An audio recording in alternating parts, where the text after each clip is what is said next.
السلام علیکم ناظرین، میں عابدہ بیگم آپ سب کا اپنے چینل پر استقبال کرتی ہوں۔ امید ہے آپ سب لوگ خیریت سے ہوں گے۔ تو چلے چلتے ہیں اپنی ویڈیو کی طرف۔ بسم اللہ الرحمن الرحیم۔ تو ناظرین، آج کا ہمارا مضمون ہے تشدید مع تشدید، تختی نمبر 18، یعنی کہ تشدید کے بعد دوسرا حرف بھی تشدید، ایک ساتھ ڈبل تشدید، اس کو کہتے ہیں تشدید مع تشدید۔ دیکھیں، علیون، لام کو ہم نے عین سے ملایا ہے، پھر لام ہم نے یا سے ملایا ہے، پھر ہم یا کو بھی پڑھیں گے۔ تو تشدید کے بعد تشدید والا حرف ہوگا تو ہم کو کیا کرنا ہوگا؟ سختی کے ساتھ پڑھنا ہوگا، کیونکہ تشدید والے حرف میں سختی ہوتی ہے۔ دیکھیے، علیون، علیون، اچھے سے پڑھیں سختی کے ساتھ۔ علیون، یزکا، یزکا، دیکھیں زا سختی سے پڑھیں۔ یذکرو، زال باریک آواز سے پڑھیں، کیونکہ ان دونوں کے پڑھنے میں فرق ہوتا ہے، ٹھیک ہے۔ مزملو، دیکھیے میم زا کے ساتھ ہم نے ملا لیا ہے، سختی کے ساتھ زا کی آواز نکالتے ہوئے ہم غنہ کریں گے، کیونکہ میم اور نون پر تشدید ہو تو وہاں غننے کا استعمال ہوگا۔ مزملو، مدثرو، سا کی آواز باریک نکالیں، مدثرو، علیین، ٹھیک ہے ناظرین۔ اس کو آپ اچھے سے سمجھ لیں، تھوڑا رٹنے کی کوشش کریں کہ ڈبل جب تشدید والے حرف ہوں گے تو ہم کو وہاں پر کیا کرنا ہوگا؟ سختی سے اس کی آواز کو نکالنا ہوگا۔ دیکھیے تختی نمبر 19، مد کا بیان۔ حروف مدہ کے بعد حمزہ اسی کلمے میں ہوں تو مد متصل ہوگا۔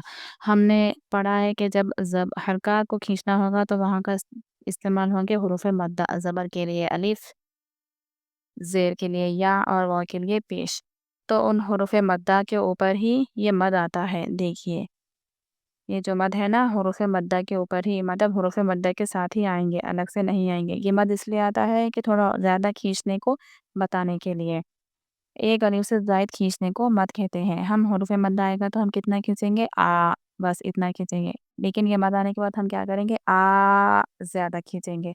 تو مد کی 3 شکلیں ہیں، یعنی کہ کام وہی کرتے ہیں یہ کہ ان کو کھینچ کر پڑھنا ہوتا ہے، بس ان لوگوں کے نام الگ ہوتے ہیں اور الگ طریقے سے لکھے ہوتے ہیں، بس پڑھنے کا طریقہ سیم ہوتا ہے، بس کھینچ کر ہی پڑھنا ہوتا ہے۔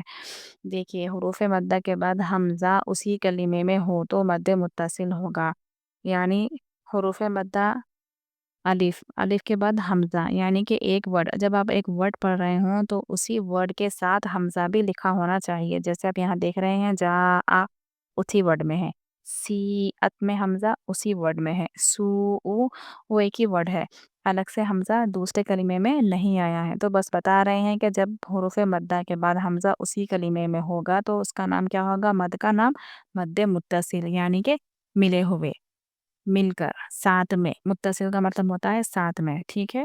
تو ہم واجب بمعنی اہم، یعنی کہ اس مد کو کھینچنا واجب ہے۔ جب ہم دیکھیں گے کہ مد کے ساتھ حروف مدہ کے ساتھ حمزہ اسی کلمے میں ہوگا تو اس مد کو کھینچنا ہمارے لیے کیا ہو جائے گا؟ واجب ہو جائے گا، یعنی کہ بہت ضروری ہے مد کو کھینچنا، ٹھیک ہے ناظرین۔ اب آپ دیکھیے دوسرا مد ہے حروف مدہ کے بعد حمزہ اگر دوسرے کلمے میں ہو تو مد منفصل ہوگا، یعنی کہ مد کو کھینچنا جائز ہوگا۔ منفصل یعنی کہ الگ۔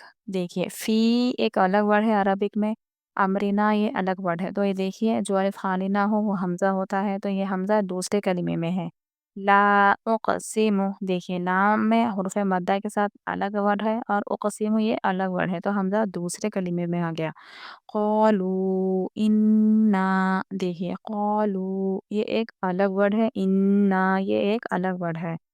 تو اس کو سمجھنے کے لیے ایک اور شکل یہ بھی ہو سکتی ہے کہ یہ مد ہمیشہ باریک آتا ہے۔ اب آپ دیکھیے یہ مد کو اور یہ مد کو کتنا فرق ہے، یہ مد تھوڑا بڑا والا آتا ہے اور یہ مد ہم کو باریک سا آتا ہے، یہ بتانے کے لیے کہ یہ مد منفصل ہے، یہ ایک نشانی ہے، سمجھ سکتے ہیں آپ اس سے بھی۔